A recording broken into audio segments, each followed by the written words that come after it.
What's good, y'all? Blacksmith here, and today we're here to talk about the Ministry of Ungentlemanly Warfare. Yet another movie that you may have missed due to poor promotion. Seriously, for this one, I didn't really see a lot of promotion on it online or otherwise. I think many people saw this title and they were probably like, nah, I don't want to go see this. But that's what we're here to talk about today. Was this movie good enough to justify its long title? Let's talk about it.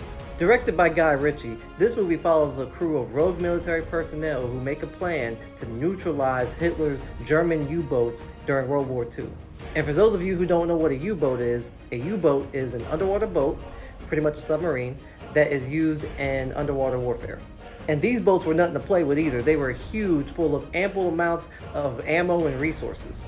Interesting plot, right? Well, to make it even more interesting, this was based on an actual true story from the files of Winston Churchill. So, let's get into these pros and cons. First big pro, off rip, the action. From the opening scene onward, you're not going to be bored.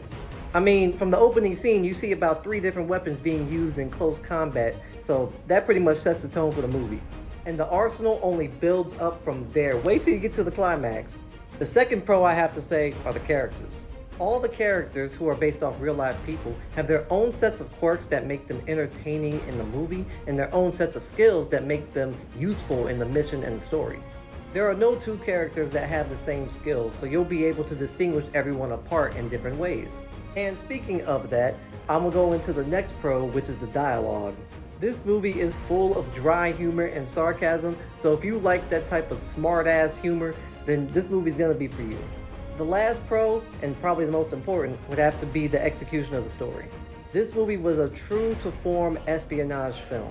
And how I knew I was going to enjoy this movie as an espionage film was when one of the characters was introduced, and if you don't pay attention, you might miss it, but one of the characters was Ian Fleming. And for those of you who don't know who Ian Fleming is, that's the author who wrote all the James Bond novels. After I saw him come up on the screen, I went back and did my research, and apparently he was part of the Royal Naval Volunteer Reserve. So when I saw his character pop up and start interacting with some of the main characters and the British government, I knew the story was about to get real. And there's really not much to say about the story without giving too much away, but it definitely deserved its 2-hour runtime, and it made every single minute of that runtime count. Now, let's get into some cons. Gonna be a little light on the cons today because this movie was actually really good, but I think the only con that I may have was that a lot of the characters were kind of bland. Outside of the aforementioned humor in the dialogue, a lot of the characters were kind of bland. Even some of the characters that actually did some work just felt like wallpaper. After a while, this movie just seemed to focus on Henry Cavill's character and maybe 2 or 3 other ones, but a lot of the other characters just turned into wallpaper. Overall, I thought this movie was extremely entertaining. Another one for Guy Ritchie. Don't let the long title throw you off. Go see this if you're looking for a great action movie.